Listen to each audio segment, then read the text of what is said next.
விஜய் அவர்கள் திமுக கூட்டணிக்கு தான் பெரிய சேதாரத்தை ஏற்படுத்துவார் போலயே. இப்படி சொல்ற மாதிரிதான் இப்ப சாணக்கியாவோட கருத்து கணிப்பு முடிவுகள் இருக்குங்க. இன்னைக்கு நம்ம வீடியோல இந்த கருத்து கணிப்பை பத்தி தான் பார்க்க போறோம்.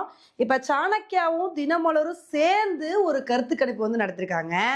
இந்த கருத்து கணிப்புல இன்னைக்கு தேர்தல் வச்சா யாரு வெற்றி பெறுவாங்க அப்படின்னு கேட்ட கேள்விக்கு 40% மக்கள் என்ன சொல்லியிருக்காங்க அப்படின்னா அதிமுக கூட்டணி தான் வெற்றி பெற்று ஆட்சியை பிடிப்பாங்க அப்படின்னு சொல்லியிருக்காங்க. 37% மக்கள் திமுக கூட்டணி தான் வெற்றி பெறுவாங்க அப்படின்னு சொல்லியிருக்காங்க. 18% மக்கள் தாவேகா வெற்றி பெறுவாங்க அப்படின்னு சொல்லியிருக்காங்க. 5% பேர் நாம் தமிழர் கட்சி வெற்றி பெறுவாங்க அப்படின்னு சொல்லியிருக்காங்க. இப்ப இந்த கருத்து கணிப்பு முடிவு பார்க்கும்போது அதிமுக கூட்டணி தான் 2026 தேர்தலில் வெற்றி பெறுவாங்களோ அப்படின்னு நமக்கு தோணுதுங்க.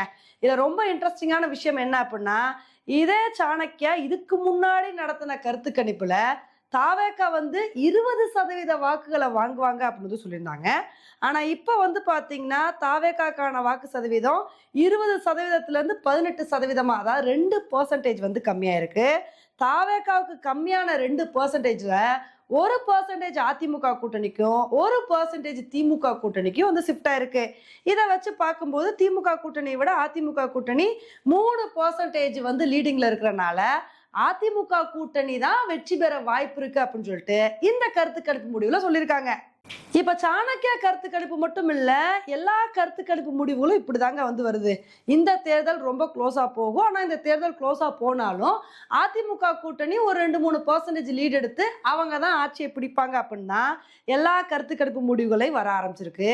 இப்ப இந்த அளவுக்கு அதிமுக கூட்டணி லீட் எடுக்கிறதுக்கான முக்கிய காரணம் என்ன அப்படின்னா விஜய் அவர்களோட அரசியல் வருகை தாங்க. ஏன்னா விஜய் அவர்கள் அரசியலுக்கு வந்தவுடனே பெரும்பாலானோர் என்ன எதிர்பார்த்தாங்க அப்படின்னா திமுகவோட எதிர்ப்பு ஓட்டுகள் எல்லாமே விஜய் அவர்களுக்கு போகும். இது அதிமுக கூட்டணிக்கு ஒரு பெரிய பின்னடைவா அமையும் அப்படின்னு தான் எதிர்பார்த்தோம். ஆனா விஜய் அவர்களுக்கு திமுக எதிர்ப்பு ஓட்டுகளும் போகுது. அதே மாதிரி இவ்வளவு நாள் திமுக என்ன பண்ணிட்டு இருந்தாங்க அப்படின்னா பாஜகவுக்கு எதிராக ஒரு பெரிய பிம்பத்தை பில்ட் பண்ணி பெரும்பான்மையான வாக்குகளை அறுவடை பண்ணிட்டு இருந்தாங்க. ஆனா இப்ப பாஜகவோட எதிர்ப்பு ஓட்டுகள் எல்லாமே திமுகவுக்கு போகாம அப்படியே தாவேகாவுக்கு ஷிஃப்ட் ஆகிறதுக்கான வாய்ப்புகள் இருக்கு. ஸோ அந்த மாதிரி தாவேகாவுக்கு பாஜக எதிர்ப்பு ஓட்டுகள் எல்லாம் ஷிஃப்ட் ஆச்சு அப்படின்னா அது திமுகவுக்கு ஒரு பெரிய பாதகமா அமையும். ஸோ இந்த மாதிரி பிஜேபி எதிர்ப்பு ஓட்டுகள்லாம் தாவேகாவுக்கு ஷிஃப்ட் ஆகிறனால தான் அதிமுக கூட்டணி கொஞ்சம் லீட் எடுத்து வின் பண்ற மாதிரி ஒரு சுச்சுவேஷன் இருக்கு. ஆனா இந்த நிலைமை அப்படியே கண்டினியூ ஆகும் அப்படின்றத நம்மளால சொல்ல முடியாது. இப்ப தாவேகா இந்த கருத்து கணிப்புல சொன்ன மாதிரி 18% வாக்குகளை வாங்கிட்டாங்க அப்படின்னா அது அதிமுகவுக்கு சாதகமா இருக்கும். ஒருவேளை தாவேகாவோட ஓட் ஷேர் கம்மியாகி 15%க்கு கீழே ஓட்டு வாங்கினாங்கன்னு வச்சுக்கோங்களேன், அது அதிமுக கூட்டணிக்கு ஒரு பெரிய பின்னடைவை ஏற்படுத்தும். அந்த மாதிரி ஒரு நிலைமை வரும்போது திமுக கூட்டணி ஒரு சின்ன எட்ஜ் எடுத்து அவங்க வெற்றி பெறதுக்கான வாய்ப்புகள் இருக்கு.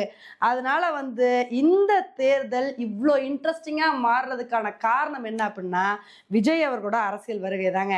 ஏன்னா விஜய் அவர்கள் எவ்வளோ வாக்குகள் வாங்க போறாரு, யாரோட வாக்குகளை வாங்க போறாரு அப்படின்றத பொறுத்து தான் இந்த தேர்தலில் யாரு வெற்றி பெறுவாங்க அப்படின்றதே சொல்ல முடியும். அதனால இந்த தேர்தலில் என்ன நடக்குது அப்படின்றத பொறுத்து பார்க்கலாம். ஓகே ஃப்ரெண்ட்ஸ், இந்த ஒரு கருத்து கணிப்பை பத்தி நீங்க என்ன நினைக்கிறீங்க?